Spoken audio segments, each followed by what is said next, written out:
Well, welcome. This is macOS 26, what you need to know. For those who don't know who I am, my name is Robert Hammen. I've been in the Mac admin community for a long time. I think my first PSU Mac admins was 2012. I presented almost every year since 2017, including the 3 remote years of 2020 through 2022. My claim to fame, I guess, in the Mac admin community is I'm the guy that sent 50 iPads to orbit, working for SpaceX for 5 years, managing their Apple devices. And now I work for SAP, the tiny little German enterprise software company with 50,000 Macs, so helping them secure their macOS environment. And we're here today to talk about macOS 26, also known as macOS Tahoe, or with some unfortunate shortcuts. So this was introduced last month at WWDC 2025, and how many people here have accidentally referred to macOS 15 as 18, or referred to iOS and iPadOS 18 as 15? So at least we have this to look forward to now. We've got a standard for all our version numbers, because I could always remember macOS, iOS, iPadOS, visionOS, and it's like, what's watchOS? And I can't even wrap my head around tvOS. So we have this numbering scheme unified across platforms. A lot of people say, oh, Apple's just copying Microsoft with Windows 95 and 98. But actually, I look at it as more like the auto industry. It's year-based.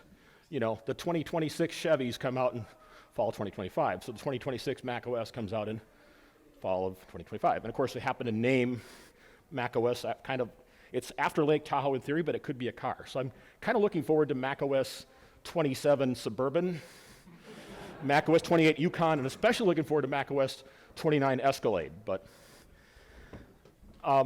Apple even has referenced the next version of macOS as macOS 27 in some documentation they've posted, some developer documentation. So I won't have any concerns about what this session is called next year. I won't have to change the title afterwards. Compatibility. That's the official Apple slide. Let's talk into it. So obviously, Apple's macOS 26 is supported by all Apple Silicon Macs. It is supported by a very small subset of Intel Macs. And this is the last version that will run on Intel. So if you've got like a 2017 iMac Pro, or a 2018 Mac Mini, or 2018 MacBook Pro, 2019 iMac, 2020 MacBook Air, which can run Sequoia, you do not have the opportunity to upgrade to macOS 26 Tahoe. So what does this mean for you? Well, if you haven't already done this, it's time to take stock of how many Intel devices you have in your environment and come up with a plan to replace them over the next 12 to 18 months. One of the things that Apple did announce is that the Rosetta 2 emulation environment will go away when after macOS 27. So we have 26 and 27, and then everything has to be native. So you're going to want to inventory your software to see, and it's not just applications. It can be things like CUPS printer drivers. There's a couple of different tools you can use to do this. Number one is the System Information app that runs on your Mac.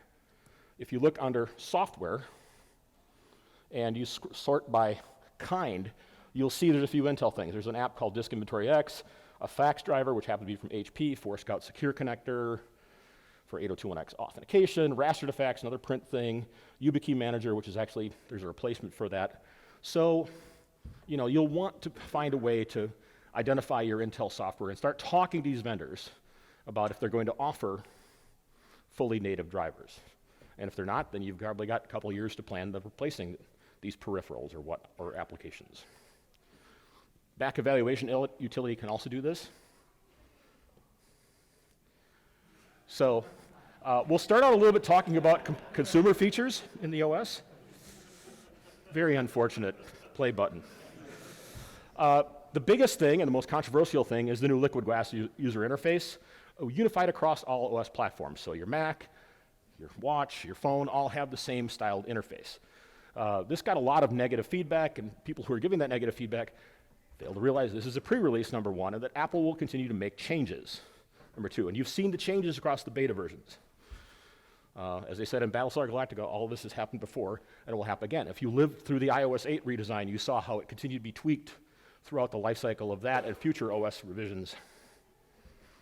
I kind of like this meme. It's kind of the inverse of the meme, where beta 1, everything was transparent. Beta 2 got a little less transparent, and beta 3 is even less transparent. So expect to see this continue to evolve over time. Some people have also noted the resemblance to Windows Vista's arrow look.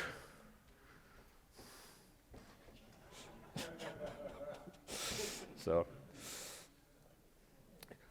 some other things you're getting are things like live activities. So, if you ever use DoorDash and it tells you where your driver is, and you get live activities on macOS. You're also getting the phone app from iOS.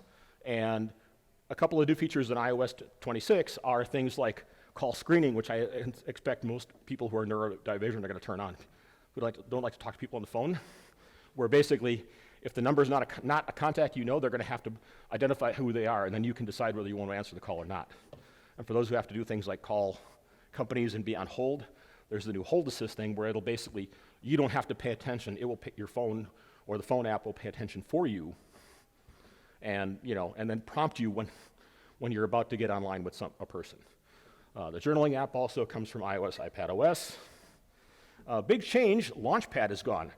This seems to be, for Mac users, this seems to be like 50% of people use it all the time, and 50% of people never used it. And there's some significant changes and enhancements to Spotlight with their various command key shortcuts. Let's dive into Apple Intelligence, because this was a big point of topic last year. The good news for all of us admins, there are no new management keys you have to worry about setting. And Apple did make one enhancement, even if you had, with macOS 15, if you had profiles to restrict Apple Intelligence features, your users got a dialog saying, ready for Apple Intelligence, except you can't use it. So now those are suppressed if the features are restricted by device management. You also get features like live translation are enabled, intelligent actions and shortcuts, some updates to Image Playground. There's a number of enterprise features in macOS. No, not this enterprise. The biggest one, which is going to be, I think, of interest for a lot of people, is Apple has made the process of MDM migration easier. Now, this is something that's going to require macOS 26. So if you're going to migrate MDMs, you probably need to wait till the end of the year, ideally, so that you can get everybody on macOS 26, then you can leverage this. So having done an MDM migration for iOS and iPadOS in the past before, it was a pain. You have to wipe the devices. Users back up their files, like OneDrive or whatever, wipe the device, re-enroll it. So now you can do this in Apple Business Manager or School Manager. You can assign a device to migrate from one MDM to another. You can give it a deadline. If you don't give it a deadline, nothing happens. But then the user is prompted on the device.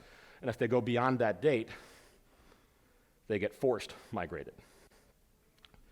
Now, for macOS, a couple of considerations. The first one is, they're actually true for both macOS and iOS and iPadOS. If you use a profile delivered by your MDM to connect to your Wi-Fi network, when you unenroll from that MDM, what happens? So you unenroll, but now you can't re-enroll. So there have been some changes in recent betas around that behavior, but you should consider about, do you need an enrollment network, and you have, that has a password, or is there an open network you could set up just for the purposes of migration? The other thing you're going to have to take a look at is if you use VPP apps extensively, those will not be preserved when moving from one MDM to another. I mean, the app will still work, but it will never get any updates.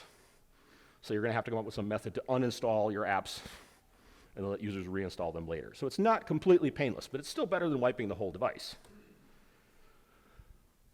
There are some significant changes in macOS 26 revolving around the concept of secure tokens and bootstrap tokens. So what are these things? Just a quick overview. A secure token is a cryptographic key that gives a user account volume ownership. What do you get? What does volume ownership get you? It gives you the ability to unlock the disk at File Vault. It gives you the ability to update software on Apple Silicon Macs. What is a bootstrap token? Simply, this is a special key that is typically escrowed with your MDM. Your MDM can grant additional users on your system a secure token. It's used to do that. Also, if you're using declarative software updates, bootstrap token is required to be escrowed to the MDM if you want to enforce updates through DDM. So, there are some changes in macOS 26, and the changes are changing between beta versions. The bootstrap token is now generated before the user's created and set up Assistant. The theory is it should be able to be escrowed to the MDM. A lot of people have workflows where they attempt where they make assumptions that first user account is granted a secure token by default, which has caused problems in the past because sometimes people would have an hidden admin account in the system that got created first and had the secure token, and then the user would create the account and they wouldn't get a secure token, their Mac would get file vault encrypted and they could reboot and they couldn't unlock it. So people have developed various workarounds and scripts to address this. If you're doing anything strange like that, you really need to test with macOS 26. Something that's been a pain point for administrators around file vault is the concept of escrowing the personal recovery key. The idea is that your MDM should store this key so that if the user's needed, it can be looked up. In reality, there are situations where that key escrow is lost. It's possible if the device is not enrolled via automated device enrollment, the user may have set it up and enabled file vault before. So the key is not captured by the MDM and escrowed. Or the device is re-enrolled, and there are situations where that situation can fail. Or migrating MDMs is a big one. Or bugs in certain MDM vendors we won't name that cause the keys to become invalid. So Elliot Jordan from Netflix wrote a really slick tool. It's a login agent plugin called Escrow Buddy that basically, when you deploy it to a system and you tell it to generate a file vault key, the next time the user authenticates with a password, it uses that authentication to rotate the file vault key automatically. The assumption is your MDM deployed this package and the MDM enrollment is fine. So once that key is rotated, the new one is picked up and escrowed in the MDM. By the way, there's a company that also out of Poland that wrote a fork of this called Bootstrap Buddy that does the same thing with bootstrap tokens. The alternative is to prompt the user for their password, which can be problematic, and running the command behind the scenes. The password is needed of a secure token holder to rotate the key or escrow the bootstrap token. So a new feature in macOS 26, it will automatically rotate that file vault key if a file vault encryption profile is removed and reinstalled on a macOS 26 system. Well, when would that happen? Let's say if you're migrating MDMs. So they're trying to handle this stuff in a more automated fashion. This is something that was kind of surprising and unexpected. Anybody who's ever had like a headless Mac server or a server in a data center, maybe it's a monkey repository, auto package box, caching server, whatever, you don't generally encrypt a server. Why? If that machine is rebooted unintentionally, like crashes or power outage or whatnot, if that machine is rebooted, it will get to the file vault pre-boot screen and sit there waiting for somebody to authenticate, which means hooking up a keyboard and a display at the very minimum. So a slick feature in macOS 26 is when it's at that lock screen, it's now accessible via SSH. So in theory, you can SSH in and authenticate. You get the connection drops after you authenticate, but you unlock the disk, the Mac boots up, and then you can SSH into it. So you now have the opportunity to encrypt your servers. The caveats here are that you can't use SSH keys, you can't use smart cards. It has to be a password-based. So that may not be suitable for everyone, but this is at least we have the option now of doing this.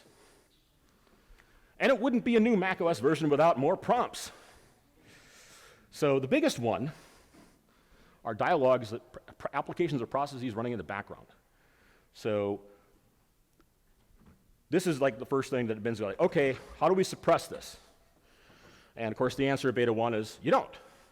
So lots of feedback was filed in AppleCare cases. So beta 3 introduces one method to actually suppress these dialogues.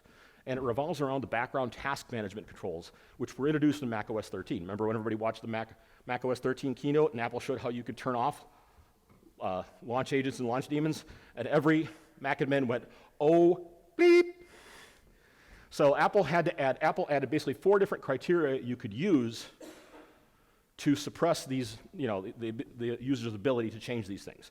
They were team identifier, which is basically the signing identity from Apple developer, label, which might be, like the com.microsoft.outlook.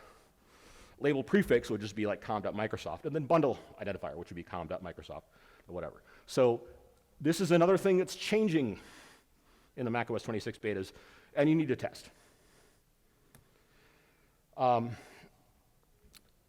This is a good time for you to take a look at your existing controls. You probably did if you've been at your role for some period of time. Look at all the different profiles you have for background task management, what method did you use? You can use NITI's low profile to examine it on an existing system, by the way. Like I remember when I did this test period last year, I realized, oh crap, we changed security products and I never got rid of the old controls or put the new ones in. So good thing the user never figured that out. The command to get information on background task management is sudo sfl tool dump btm. Say that 3 times fast. Some changes are revolving around device management. Software update controls are the latest things that are being migrated to declarative device management. Well, what's DDM and how is it different from MDM? MDM is mobile device management. It's the framework we've been using for years, since 2008, if you've been managing iPhones, and then 2010 iPads, and 2011 for macOS Lion. The concept about how MDM was designed is, mobile devices were not very powerful, didn't have very big batteries, and so the server took on the bulk of the work. The server initiated all the connections, it just pushed things to the client just said, okay. DDM you can think of as, now that our computers and mobile devices have gotten much more powerful and with bigger batteries and things like that, you send declarations. Always turn the firewall on. If something happens in the endpoint, where the firewall gets turned off, it can assess where it's at and say, oh, the firewall's off, I should turn it back on. I'm not going to go into much more detail on that. Rich Troughton did a session first thing this morning on DDM, so I recommend watching that if you weren't already there. The MDM software update controls are deprecated. Means they still work in macOS 26, but they'll be removed in macOS 27. So what does that mean for you? Well, your MDM vendor has to support DDM. Well, don't most of them? Yes, but some on-premise MDM vendors, I won't mention names, do not and will not. So if you're in that situation where you're running an on-premise MDM server that doesn't support declarative device management, you either need to migrate to cloud or migrate to another product. Thankfully, macOS 26 makes that easier for you. Some new long-requested features for Safari management. You can more easily manage things like default bookmarks, home page, start page. You can control whether the user has the ability to clear their browser history or use the private browsing window or control pop-ups or use Apple Intelligence summarization. It doesn't really go as far as I'd like, but I guess it's a first step. Usually Apple has this scenario where anytime they introduce something, a new feature, it's like the minimum viable product, and then they iterate, and the next version is better, but it's still got a couple of things that's missing, and then the third version is usually when it actually works, although there's an exception to that we'll talk about in a minute. So one of the things you can do with like Chrome or Edge is you can easily build certificate auto-selection rules. So if somebody's using Chrome and they try to authenticate to a website that needs a certificate, rather than the user getting a dialogue telling them that they, which certificate do you want to use? And the user's like, I don't know. You can use logic to say, for this site, use a certificate with this subject from this issuer.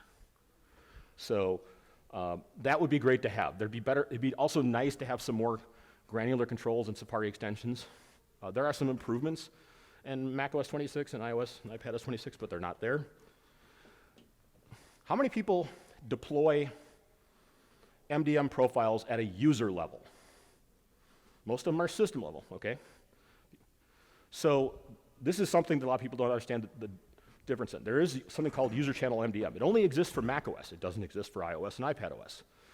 It's used a lot of times to deploy things like certificates into the user's login keychain. Also things like identity preferences, which is kind of the old school way of the certificate matching request. For this site, use this cert. For connecting to Wi-Fi, use this cert. If you go into your login keychain and delete a bunch of identity preferences, watch how your Mac prompts you for everything again. Well, okay, so what happens to your login keychain, or what can happen to your login keychain? If you forget your password and you have to reset it, your login keychain gets blown away. So now you just lost all your cert and settings. So there's another limitation, a significant limitation to user channel MDM. It can only apply to one user on a system. And that user may not, again, depending on your workflow, your provisioning workflow, that user may not be the user actually using the system. That might be your hidden account. So The kind of hope is that Apple will move away from this and give us an alternative way to handle the search selection, and also have it work on iOS, iPadOS, visionOS, and so on. Okay, another new feature. It's called Declarative App Management. And this works not only for apps from the App Store, VPP, custom app. You can enforce updates, disable updates, set automatic updates. You can pin to a specific version. I have a story, I can't give the details out too much, but it involved an astronaut launch to the space station and an update to Global Protect. And that was painful. You couldn't, with VPP apps on iOS, you couldn't pin to a specific version. And there was a bad update from Palo Alto. So, really hard to manage a device that's going to space for 6 months, let's just say. Also, through this process, there's a better reporting to the MDM about this update was applied on this device, or the update failed, I'm going to try again tomorrow, and so on. Of course, your MDM vendor has to support it. Now, Apple introduced a new feature called App Management, not Declarative App Management, but App Management for iOS, iPadOS, and visionOS, but not macOS. How many people have had this problem, where you've had to install a piece of software in a machine that may be a package or a VPP app or whatever, and then maybe a configuration profile to actually configure the application? You get that lovely race condition where the app gets on the endpoint, but the profile, it doesn't get there yet. So then, the user gets dialogues about enter your license key or configure it, and what's this? So this is kind of designed to address that. How many people, if you've ever worked on iOS and iPadOS, there's the concept of app config, where you can basically build a custom set of, of settings, preferences for an application. And, like Jamf has the app config generator and so on. There's, app config website. Well, this app management framework is kind of the replacement for that. It allows you to deploy in one fell swoop an application, settings, profiles, certificates, tokens, identities, license keys, what have you. The other thought behind this is multiple user Macs. Because again, you talk about that user channel MDM only working for one user, or being able to deploy this for a single user. The idea is making the device configured so that it is configured no matter who logs in to that device. There are some improvements to macOS 26.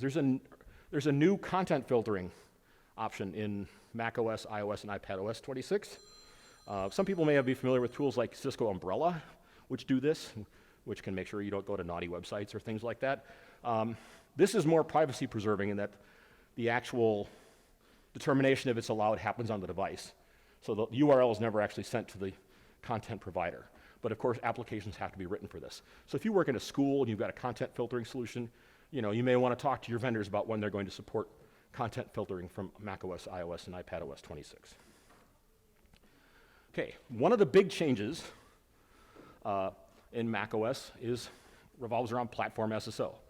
And if you remember when I said there was an exception to the rule that it took Apple 3 tries to get this thing right, well, in this case, it's 4. Platform SSO is on its 4th iteration. Some big changes here. Platform SSO now appears in the Setup Assistant during automated device enrollment. And it can create local accounts on the fly.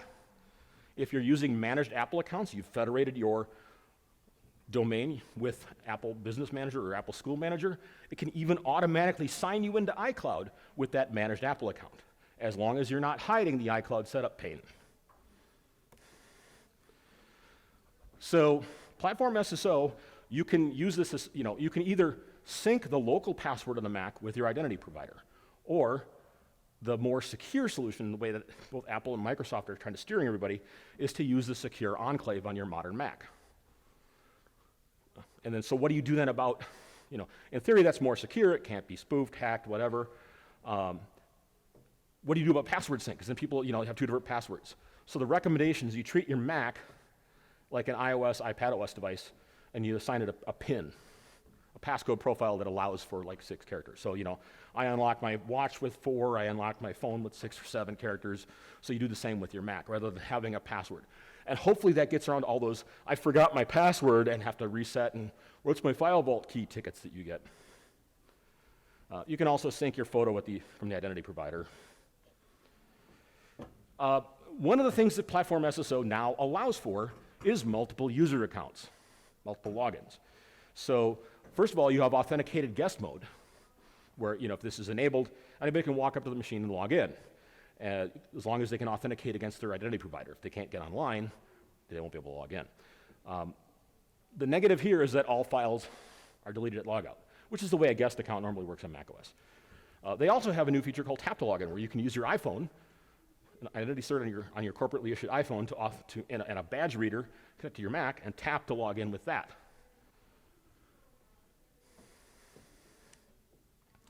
So what does this mean for 80 binding? I will state this right now. 80 binding still works in macOS 26. However, do not be surprised if macOS 27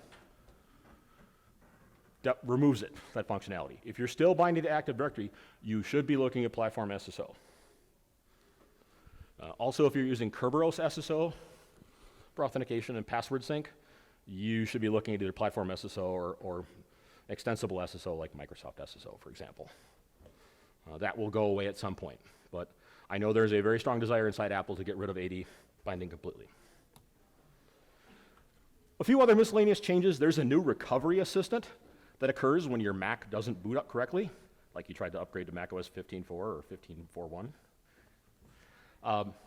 The virtualization framework on macOS, which allows you to run virtual Mac or other OSs, has been extended to now use containers, support containers like Docker. Container is like a subset. It doesn't include a complete OS, it's a subset, but it's just something that runs a single task or process. There's a new disk image format also related to virtualization called Apple Sparse Image Format, or as if. Rather than when you create a VM and say I want the VM to be 30 gigs and it takes the full 30 gigs, it just takes up what's actually used by installing the OS. And a couple of throwbacks to when Apple introduced macOS 10.15 back in 2019. They said that Python, Perl, and Ruby are deprecated and will be removed in a future version of macOS. Of course, we lost Python in macOS 12.3, Python 2 anyway, being installed by default. But Ruby and Perl still exist, still work. And they also declared that CUPS PPDs were deprecated. But they're still there and they still work. Although the pro tip of the day is if you have to deal with printers, make sure your printer people, make sure any printers that you are buying or leasing support AirPrint, because at some point they will pull the plug on this. One thing I didn't put in the slide too, for those of you who depend upon Audit D, the built-in for logging from macOS, Apple announced that in, I think it was macOS 14, that it was deprecated. It was disabled by default, but it's still present and it still works if you enable it. There are a number of new features around Apple Business Manager and Apple School Manager. The biggest one, there's an API for Apple Business Manager. So it was great, you could always automate things with your MDM, from the client to the server, whatever, but if anything you needed to do involved Apple Business Manager, it is a manual process for somebody to do.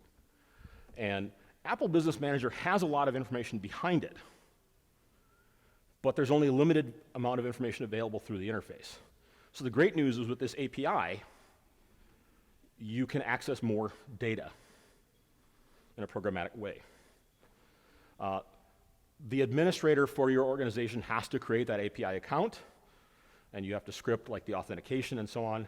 There's a link here for someone who has actually created all this frameworks in Python to do these things, to query for servers, devices, inventory, et cetera. It's really pretty slick, and I think being the first iteration, it's pretty good. So let's talk about managed Apple accounts. Again, that's when you federate your domain with Apple. Anybody who's been through this process knows it's kind of painful. And you didn't really have a lot of controls. Like it used to be that you couldn't prevent somebody from using a managed Apple account to sign into a personal device. Well, last year Apple added a control for that. This year, they've done the opposite, which is set a restriction that you can prevent people from signing into a corporately owned device with a personal Apple account. However, the problem is it's an on-off switch. There's no granularity to it, whatever. So I'll give you the example of I have a corporate phone, and I have like a company portal self-service type application. But if I need an app on my phone that's not available there, I have to sign into the App Store. I can't do that with a managed Apple account. Managed Apple accounts can't do e-commerce. So I have to sign that device to my personal account, but if there's restrictions enabled, I can't. But there's even more things like if you're doing things like test flight, test flight is not supported with managed Apple accounts yet. So there's a lot of reasons why you may want to do this, and the controls aren't granular. So again, the rule of three, the Apple rule of three. This is like version 2, so let's see what happens next year. One little more helpful thing, when you're doing that process of domain capture where, I'm going to federate, but how about all those people how many people created Apple accounts using their the corporate email address? And so before, Apple would tell you, yeah, you've got 3,000 users. Great, who are they? We can't tell you for privacy reasons. So starting this fall, you'll actually be able to get a list of users, but it's only going to be people who have signed in to specific Apple services like developer program or whatnot. If somebody just created a personal account and signed into Apple Music, I don't think it'll show up in that list. And you do have the ability to basically force people to move. They can do one of two things. They can either choose the option to convert their existing account to a managed account, which means that, of course, they lose any of their purchases and things that they may have bought or paid for with it, or they can change it to a personal one by changing their email address. There are some more granular controls that you can establish for people like device enrollment managers. Are they allowed to remove activation lock? Are they allowed to release devices? Same thing with site managers, which is an Apple School Manager only feature. How many people have tried to get like GSX integration working with Jamf Pro so you could get like warrants, so Jamf could like talk to Apple's service system for warranty? Giant pain in the butt, isn't it? So basically, you'll be able to get like purchase date, warranty status and stuff, information from ABM. The MDM provider will be able to extract that information. Apple's also been adding additional information into Apple Business Manager. This is a big one at my previous role where there were 18,000 iPhones and iPads. Get the IMEI and EID for mobile devices. That happened in the last year. And coming up this fall, you'll also be able to pull the Wi-Fi and MAC addresses for devices that are added to your Apple Business Manager. This, again, is an iOS feature. All right, so here's all the new stuff, so let's talk about testing. I feel like I need to have fewer slides for this every year. I think it's pretty apparent to all of us that Apple wants us to be running the latest version of the OS as soon as possible. It used to be that you could defer the OS in perpetuity. Now your maximum deferral for any OS release is 90 days. And the caveats also of the most secure OS is the current one because not every security fix for macOS 26 will be backported to macOS 15. Apple tends to patch the current version and the previous two, but they also say not every fix gets backported. And lastly, when Apple introduces new Mac hardware, it tends to require the new OS, and there's no way to run the older one on it. So let's say there's an M5 MacBook Pro that comes out in October or after macOS 26 ships. Chances are it's going to require macOS 26. So if you can't support it, you can't buy any M5 MacBook Pros.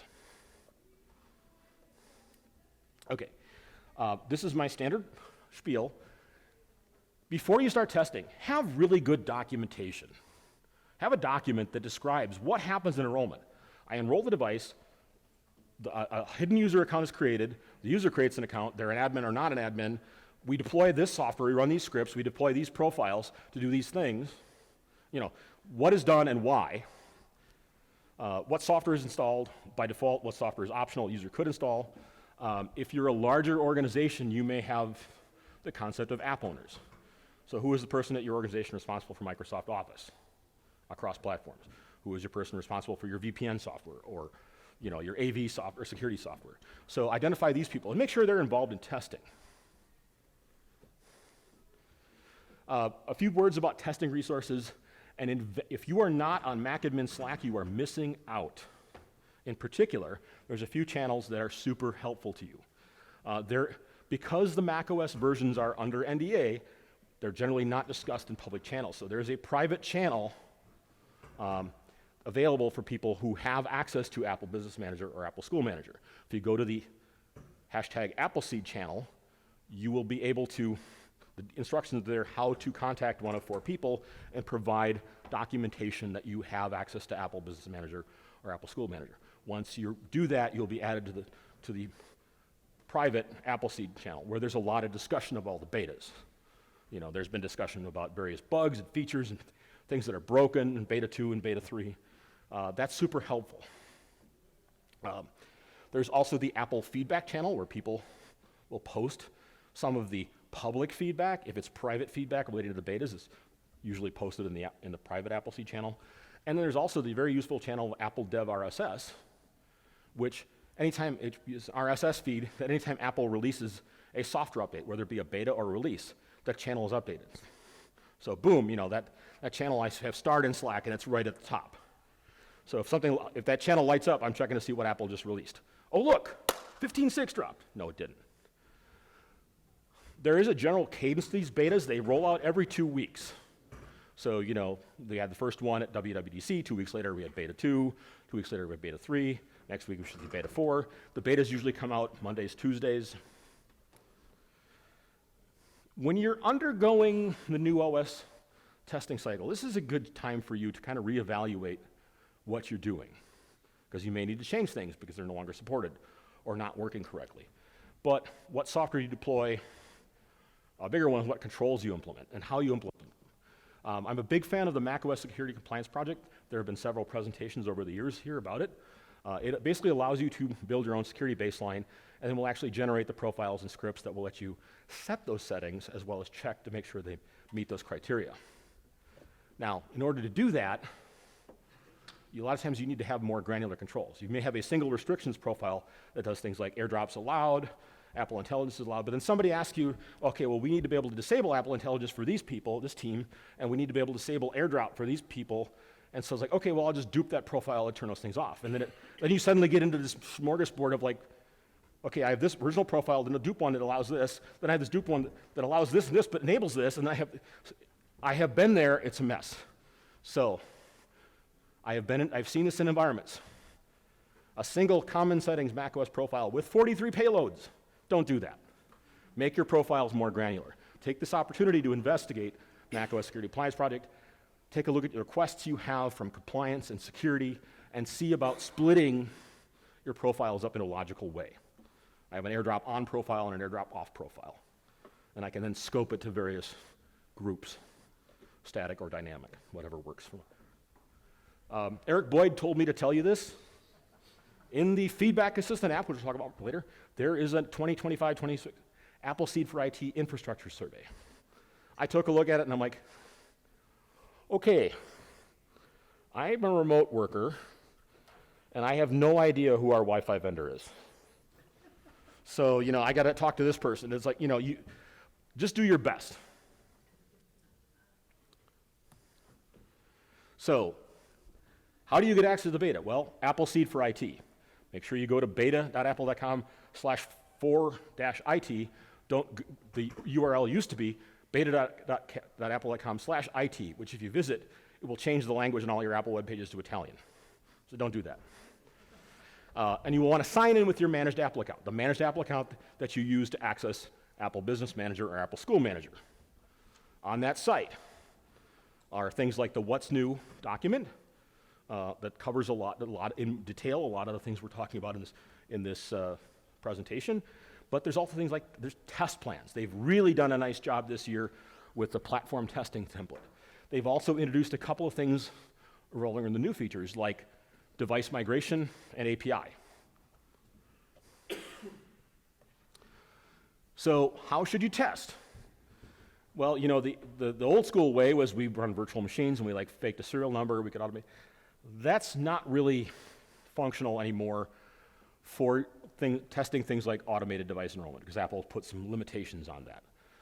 There are tools like Virtual Buddy and so on that you can use to create a VM if you just want to play with the new beta without actually installing it on a machine, if you don't have a test device that you can use. But again, you can't test automated device enrollment with a virtual machine. There are also some issues with Apple accounts on virtual machines. From what I just found out this morning, actually, is that supposedly if you're using Parallels, it works, but if you use Virtual Buddy, it doesn't, as long as you're signed in on both the client Mac and the VM with the same Apple account. So, physical hardware is definitely the way to go. Make sure you use a test device for earlier betas. As you've had some time with that test device in your environment and you're feeling more comfortable at it, and as the rate of changes starts to slow down, then it's probably time you should upgrade your daily driver. with the caveat, of course, that you should always back up your data. I see everyone get tripped up by this every year. If you work with Configurator and you want to do like a DFU restore, not just of a Mac, but also iOS, iPadOS device.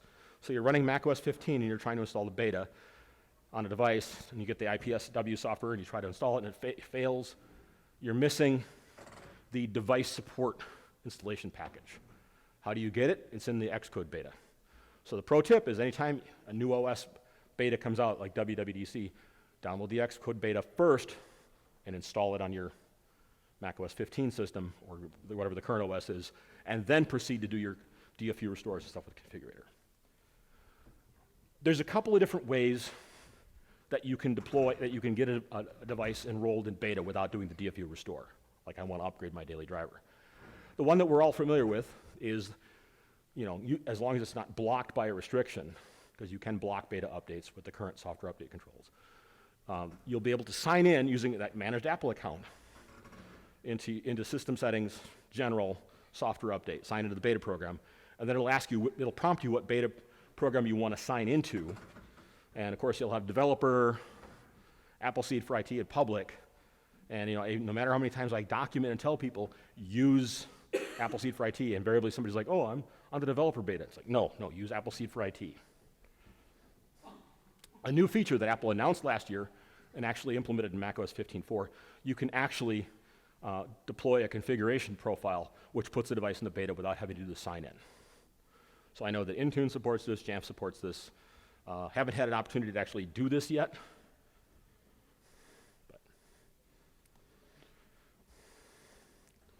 So let's talk about filing feedback. Feedback is the way that you communicate with Apple about the new OS. It's used overall at Apple. Any user can file feedback. The Feedback Assistant is on every Mac, iPhone, iPad OS. I haven't checked Vision OS, but probably is. And they can report bugs, issues, or suggested improvements. You can use the app. You can use feedbackassistant.apple.com, or you can use feedback assistant // in a browser window, which may launch the app or may launch the browser if it can't find the app. Very important thing, just like picking Appleseed as the correct beta program to enroll with, make sure when you are logging in to Feedback Assistant, use that same managed Apple account. It's very common, I see this all the time, and I've done it myself, where people will leverage their developer account and submit feedback. The problem is, the Apple's enterprise team only gets access to feedback that's submitted with a managed Apple account associated with Apple Business or School Manager. So basically, your feedback just went into a black hole. So you really want to make sure you do that. And even then, when you're signed in with that, there's two classes of feedback, and the default, I think, is personal. I submit feedback, only I can see it, versus team, which is I submit feedback as part of my organization, and everybody else in my team can see it. So if I'm out of the office because I broke my leg, somebody else can pick up. The good news is if you accidentally file something personal, you can just drag it from personal to team, and then all updates will appear there. Again, pick the right seed. We want Appleseed. Here's a big pro tip. If you're working with the macOS beta and something goes weird, I should file feedback on that, but I don't have time. Launch Feedback Assistant and start the process of creating feedback.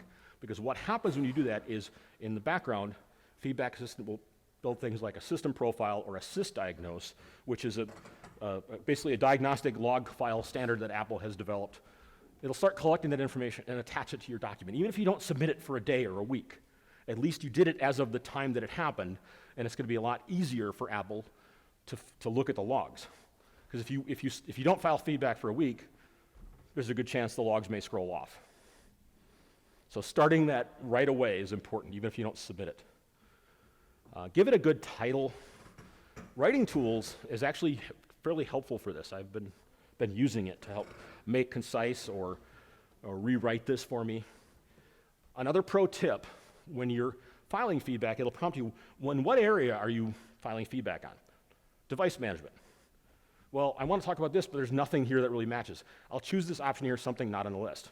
Newsflash, something not on this list is a giant black hole that nobody looks at. You are far better to pick something that's close but wrong than to use that not on this list because your stuff won't be sent. And the other thing I will point out is that people at Apple have told me is if your feedback does not have a sysdiagnose, even if it's just a suggestion, why would I need a sysdiagnose if I'm just suggesting an improvement? I've had this thought myself and I've deleted. No, just submit it anyway. They won't use it, but make sure it's included because feedback without that sysdiagnose and system report tends to get ignored. Your feedback should look like this. What were you trying to accomplish? I want to deploy a profile to restrict X. How did you do it? I went into my MDM and I created this. What did you expect? I expect it to be turned off. What actually happened? It wasn't turned off. Reboot or do it again or do it on another device. Does it work? Is the problem repeatable or is it a one-time glitch? What's the impact of the issue? Well, we've got 1,500 Macs. We've got 5,000 Macs. We can't deploy. If it's it goes without saying, don't curse or swear at Apple. The engineers are not people who are working on your feedbacks, are not people that make these decisions. When you're working in the same beta cycle, let's say you file feedback on macOS 26 beta 1. When beta 2 comes out, go revisit your feedback. This is, again, where that team approach is really helpful. Go revisit that feedback and say, hey, I tested this in beta 2, it's still broken. Apple's big on screenshots and screen recordings.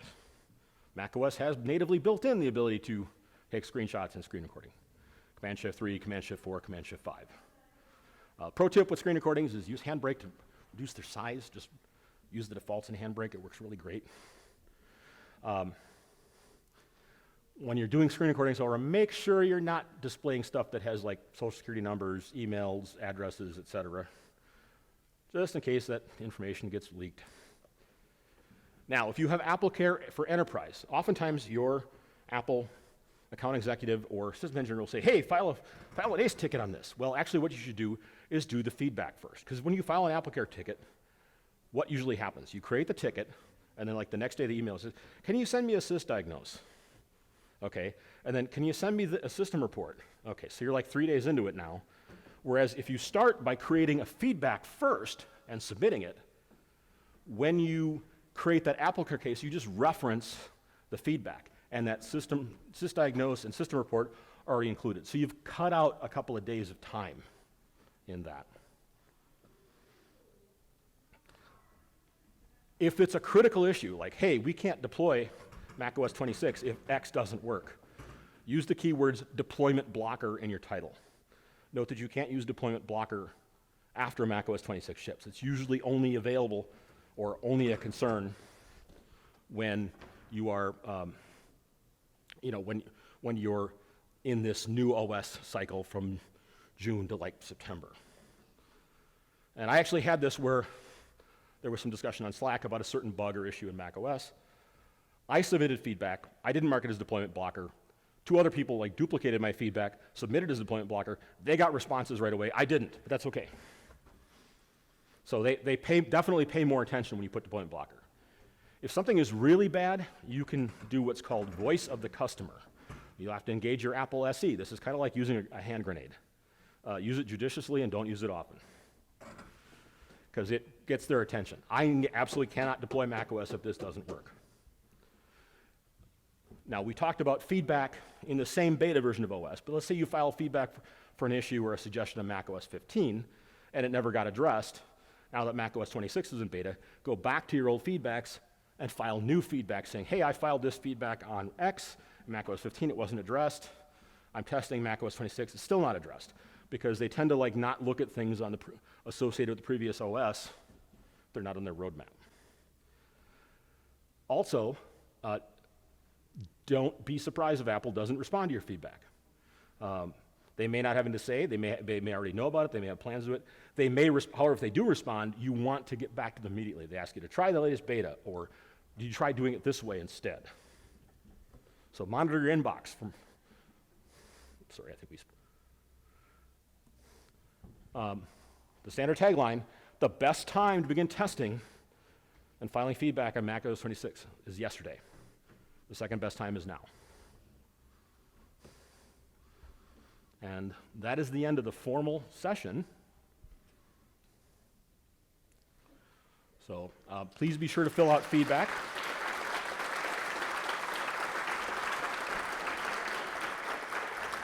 And we now have plenty of time for questions. All right, well, heads up, text box. And always give it a few seconds to talk. Let that gyro settle in.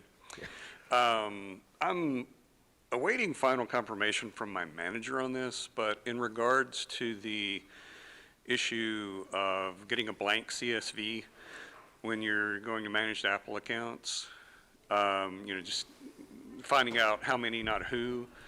If I recall correctly, our workaround for that was to put in a polite request to our sysadmins to take a little walk through our Gmail accounts and see who got the notification email from Apple.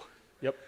And at that point, we knew how many and who they were. So I'll just throw that out there as a possible suggestion. Yeah, that's exactly what we did. Is Apple will give you a sample of what that email looks like, and you can ask Apple who the sender's from, and if you use something like a proof point for mailbox scanning for inbound mail, we actually had it all queued up and ready. So when we federated, we had a proof point rule. It would redirect all those messages. It would hold them and not deliver them, so we could actually see who the users were. So yeah, just because Apple is concerned about privacy doesn't mean there's not alternative ways to accomplish that. But yes, that's a very valid way of handling it.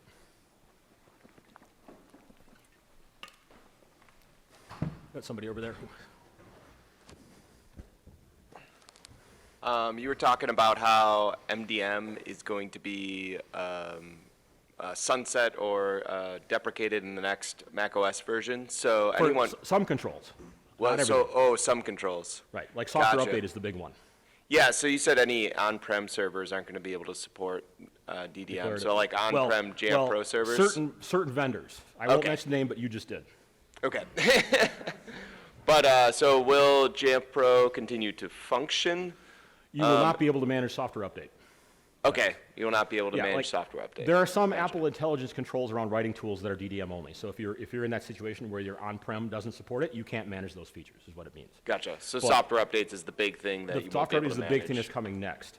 And I think it's just a general time that if you don't have an MDM server that supports declarative, because I would fully anticipate macOS 27 they're going to bring a whole lot more functionality that's only going to require declarative. Gotcha. You know, But eventually there'll be nothing MDM left in the OS. It might take 3 or 4 OS versions to do that. Yeah, But yeah. they're starting to, they introduced it like a couple, it was introduced for like personal device enrollment in iOS, and then it got added to iOS and iPadOS, and it got added to macOS, and they've been adding things to it. So it's, it's starting to pick up speed now. yeah, but cloud hosted is still fine for Jamf Yeah. Pro. Yeah. Well, if you use Jamf's enterprise cloud, that's $50,000. That's basically just like an on-prem running in a cloud, and that doesn't have it either. So you got to be careful with that. Can't make the assumption. And then there are vendors like Fleet who have an on-prem solution that does support declarative. So maybe that's an upgrade path for people who don't or can't or don't want to go to the cloud, but still want to run an on-prem solution, but need this feature. So again, that's why the MDM, the MDM migration stuff came at a really good time for Apple. It's like they were planning this or something. Adam's got a question over here. Oh my God. All right. Got any? Let's see if I can get it. Hey! Thanks, Robert. And also, you mentioned earlier that they're going to be they recently made some changes so you could do a config profile to push betas. I did a quick Google while you were talking, and I didn't find it. Do you know where I should look for that? Yeah, okay, so if you're a Jamf customer, it requires blueprints in Jamf SSO. Okay. If you're not a Jamf customer? Intune supports it natively. Again, Is this not configured with what I an will actual do, config profile? I have these things bookmarked. Okay. So I will post in the private Appleseed channel. There's the hint for you if you're not in it to get into it. After this conversation, I'll find the links for configuring those beta profiles and put them in that channel. Thanks, Robert. All right, next question.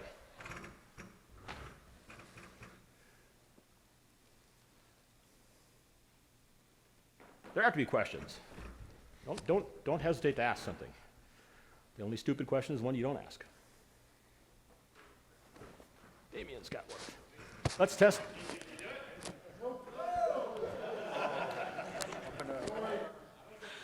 All right, and you can choose not to answer this. Is there one feature or thing coming in Tahoe that you are dreading or very worried about? Like, is there a gotcha? Well, I tried to cover some of like the caveats as I was presenting the things that are missing. You know, I mean, dreading, I wouldn't say that. There are definitely some nice improvements. It's just, you know, I'll give a little personal background is I spent a lot of time working with an on-premise MDM, and now I'm working in an organization that has a cloud MDM. So I haven't used a lot of the declarative device management features. So it's something that I need to educate myself more on, and using the blueprints, but, you know, feature of Jamf, for example, you know, I've used the declarative functions in Intune, but a lot of that stuff's insulated, kind of hidden from you behind the settings catalog. Not, you know, not very transparent. So there's definitely a learning curve associated with it. And again, that's why I encourage Rich's presentation from this morning. Are you dreading a specific feature, Damien? Am I dreading what? No, it's telling him. Oh, He asked me if I'm dreading a specific feature, and I think I would answer the removal of the MDM framework in macOS You for mean with software updates. Yeah. for software update. And then also, Again, that's and going then- to cause pain for people who don't have an MDM that supports declarative. And then also anything else that may not be defined yet that's being removed that we don't know about Yeah, yet. and you know, there's certain scenarios with like your tap to login stuff, like, you know, files are deleted in workshops that may not be desired. And so again, this is where you should be filing feedback to Apple, where you'd like some more granular controls over. Like, I get the guest account, you know, the guest account has always worked in a manner where it gets nerfed. You know, just a local guest account, anything saved on it, nothing is saved. Everything gets deleted at logout. But, you know, imagine you've got a lab where people are working on like video projects or something like that. You don't necessarily want them working off a server, but you also don't want their data to get deleted when they log out. Rich? To clarify on software update via MDM, there's a couple ways to manage software updates via MDM. One is via configuration profile, where you're essentially managing the software update settings within Right. macOS. And then there's the MDM commands that would, for example, kick off forced software updates. So what's going away is the MDM command option, where you can say, you know, I want devices to immediately just install the latest OS and restart. That's going away. The configuration profile method is, I believe, deprecated, but is not. Yeah, it still works in it 26. still works. It still works in 26. The signs are that it will not work in 27. We'll see. Yeah. Apple might change their mind on it. It's, you know. I will say that the DDM software update management, where it's complementary to the existing configuration profile method, is definitely what folks should be moving to if they can. Yeah, and the DDM enforced software updates actually seemingly work reasonably well in 15.4 and 15.5 because I'm playing with it. With the caveat that your MDM has to have the bootstrap token escrowed. And guess what? Ours doesn't for 6,000 machines. But On that note, Robert, I suppose congratulations on your successful transition from one professional organization to another. On that note, can we still call you Rocket Man? yeah, you know, I will always, I have a lot of very good friends at SpaceX, and I will always root for their success. And there's a lot of brilliant people that work there. And I have been a space nerd my entire life, so, you know, one of the very surreal moments in my life was getting a tour of under Launchpad 39A, and I can remember as a young boy getting up early with my dad to watch the first space shuttle launch in 1981, which scrubbed, by the way. And then, you know, 41 years later, here I am, you know, and I'm working with astronauts. So that was pretty cool. I got to say, that was definitely a career highlight. But at the same time, I'm definitely enjoying where I'm at now, because one of the things that my current employer does is, as Rich will attest, is they are very much involved in giving back to the community and participating in the community, which is why we do things like present and blog, and SAP writes software. How many people are familiar with like privileges? or SAP's Icons app. There's or the SAP Power Monitor, which just got written up in Computer World. So we tend to do a lot of that stuff, and there's a lot of things going behind the scenes. One thing I will say is that when you come from an organization that has 1,500 Macs to one that has 50,000 Macs, Apple tends to listen and take notes more. So there's a lot of things being discussed with Apple about future versions of OS, and we'd really like to see this. And some of the things that may or may not be on the, I have mentioned as in the slides as things that are deficient or missing, may or may not have been presented to Apple already, and there's feedbacks and such associated. It's one of the things I'd hope to get done before the conference, but I will also add this to to my to-do list, probably next week, is that I will be posting a bunch of feedback in the Appleseed private channel for features that we have requested. And if you agree with that and you would like to see that or it'd be helpful in your environment, it'd be great if you could duplicate that feedback. Apple seems to be receptive. And if you've noticed, if you just take a look at the history of macOS in the last 4 or 5 versions, they've really been throwing a lot of enterprise features at us, like, you know, the ability to add Macs, you know, using configurator in iOS, add them in that 30-day window, the ability to remove activation lock without having to create tickets and providing proof of purchase. You know, there's been a number of innovations and changes that have made our lives easier. And, you know, I was having a conversation with somebody from Apple, it should go nameless, and they're like, yeah, you know, you can take a newbie and you can spin them up on managing iOS pretty quickly, but macOS, it's a different story because there's a lot more detail and a lot more dependencies.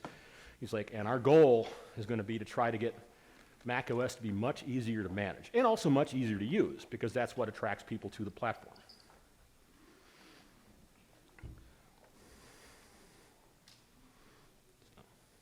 Any other questions?